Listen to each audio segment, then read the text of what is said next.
And I assume you're not even here because you, like me, feel, as you think about ethical questions, that we are in a period of inordinate moral confusion. And I don't mean by that moral decay. I don't want to suggest that somehow we are collapsing downward into a vortex of lost ethics. I think there's plenty of evidence that our ethics is strong and rising, but it's such a mixed picture, and there is so much confusion in the headlines out there. But I think there's something more.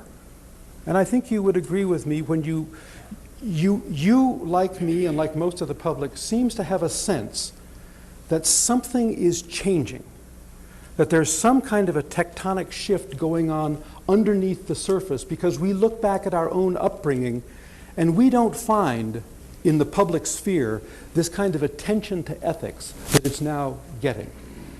What's happening out there? Let me give you a quick story that illustrates that. You remember, I'm sure, the love bug virus, computer virus, from I think the year 2001 or 2000, something like that. Launched, we now know, by a couple of kids in the Philippines. Not terrorists, and not even kids out to line their pockets and get rich. Just kids pushing the envelope. That virus, as you may remember, produced more than $5 billion worth of global damage.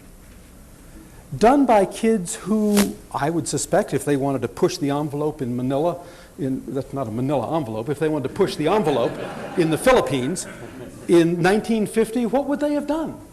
Well, they would have chased cats. They would have broken windows. They would have stolen hubcaps.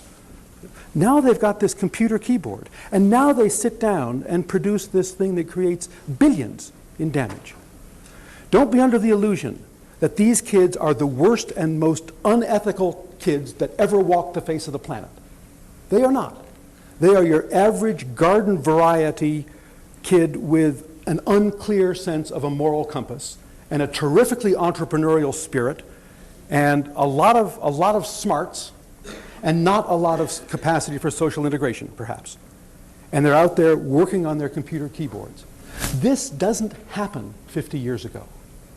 What we're seeing now is a capacity for our technology to leverage our ethics in ways we have never seen before, so that the same unethical impulse that's been there down through the centuries is now capable of producing global, immediate, and catastrophic effects.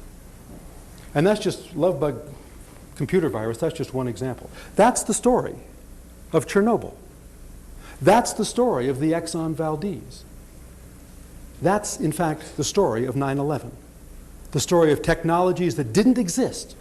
Big aluminum tubes filled with fuel flying around in the sky 75 years ago. You don't get that kind of leveraging of unethical decision-making in the past.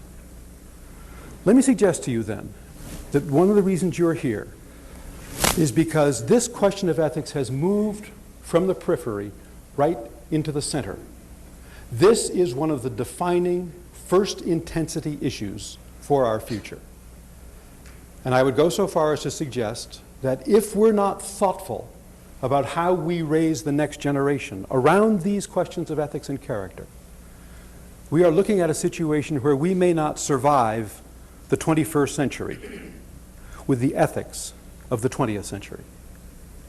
Talk about ethics and character today, you are talking about survival.